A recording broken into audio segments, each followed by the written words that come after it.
Avant de commencer, abonnez-vous et cliquez sur la cloche de notification pour ne rien rater.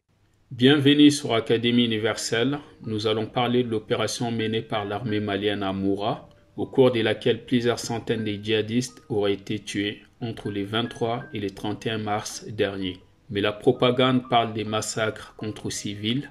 Le Mali a visiblement des guerres à mener contre les terroristes d'abord, mais aussi contre les manigances de l'État français. La France ne digère toujours pas les divorces et refuse que le Mali élargisse ses partenariats. Il faut savoir que pendant 8 ans à Moura, les enfants ne pouvaient pas aller à l'école. Les femmes n'accouchaient pas à l'hôpital. On interdisait l'établissement d'actes de naissance pour les nouveau-nés. La population n'a pas eu le droit de regarder la télé pour s'informer. Toutes ces années, leurs biens et leurs familles ne les appartenaient pas. Les autorités ne pouvaient pas y aller. Ils passent leur temps à piller les troupeaux qu'ils vont vendre chez les pays voisins. Ils prenaient l'impôt à la population. C'est eux qu'on devrait traiter d'autorités illégitimes. Est-ce qu'on a voté pour eux? Je ne me souviens pas. Les hommes politiques qui ont occupé les pouvoirs hier soutiennent les propos de la France, mais ils étaient où quand le pays a été envahi par les djihadistes? S'il n'y a plus de conflit en Afrique, la MINUSMA et les ONG n'existeraient plus. Ils veulent que la situation reste comme telle jusqu'à une prochaine élection. La France passe son temps à l'ONU pour dire qu'ils veulent défendre les civils maliens. Alors pendant 10 ans, on les a massacrés devant Barkhane. Des villages ont été détruits. Aujourd'hui, c'est quelque chose qui a été stoppé avec l'armée malienne, mais aussi grâce à la collaboration avec la Russie. Il ne faut pas avoir honte de le dire. Qui peut défendre les Maliens plus que l'armée malienne? L'armée malienne est passée des victimes à responsables des crimes aujourd'hui. Le Mali a annoncé 203 terroristes neutralisés. La France parle de 300 civils tués. Comment elle sait que ces des civils n'ont pas des terroristes et comment elle sait que ces 300 n'ont pas 203? En plus, ils disent 300 civils tués, ça veut dire qu'il y a 0 terroriste. La mort des civils qui permet de désarmer la ville, qui permet la libre circulation, n'est-ce pas une bonne chose? Les civils que la France défend, les mêmes civils disent qu'ils veulent Assimi et son équipe au pouvoir. C'est les mêmes civils qu'on a sanctionnés avec la fermeture des frontières. Parlant d'exactions, des ministres maliens se sont rendus dans la ville de Moura, discuter avec la population pour avoir leurs témoignages. Pourquoi on acceptera une enquête fondée sur des mensonges dont on connaît les résultats finaux que la France réclame? La France nous a prouvé que le Mali n'est pas seulement en conflit avec les djihadistes, mais avec elle, en passant par les mensonges médiatiques qu'elle véhicule.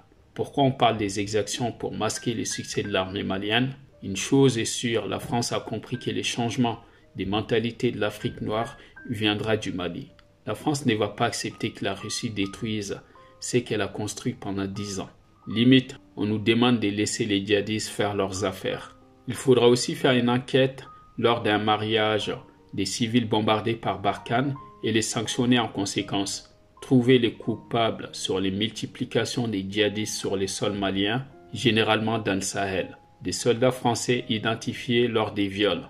La France n'a jamais demandé d'enquête à l'ONU parce que c'est les djihadistes qui ont tué la population. On oublie que les djihadistes préparaient une attaque au moment de l'intervention de l'armée malienne à Moura. À chaque communiqué de l'armée malienne, la France et l'ONU sortent pour dire le contraire. Ils sortent des témoins parfois qui sont les djihadistes eux-mêmes.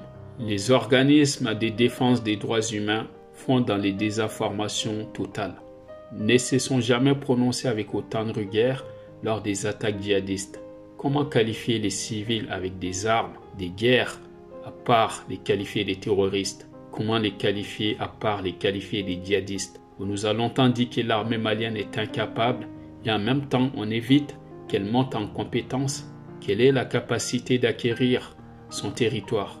La France essaie de dire au monde entier que cette armée est une barbarie, des sauvages qui vont tirer sur des civils, ne savent pas identifier djihadistes et civils. Est-ce que la France veut toujours rester au Mali? Elle essaie de justifier sa présence. Ils veulent nous faire croire qu'il faut laisser les terroristes tranquilles s'ils se sont installés au sein de la population.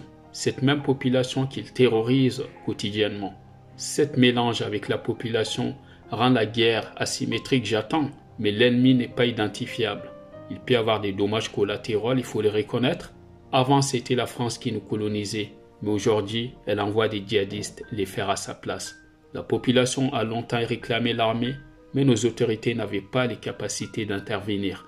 Barkhane n'est jamais intervenu à Moura. Quand les militaires tuent les djihadistes, ils ne regardent pas l'ethnie, ni la couleur des peaux, ni la langue parlée.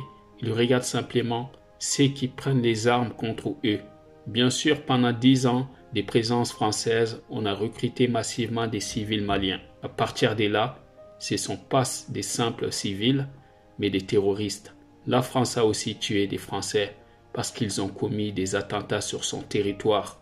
Le peuple malien dit non. Personne ne décidera à sa place désormais.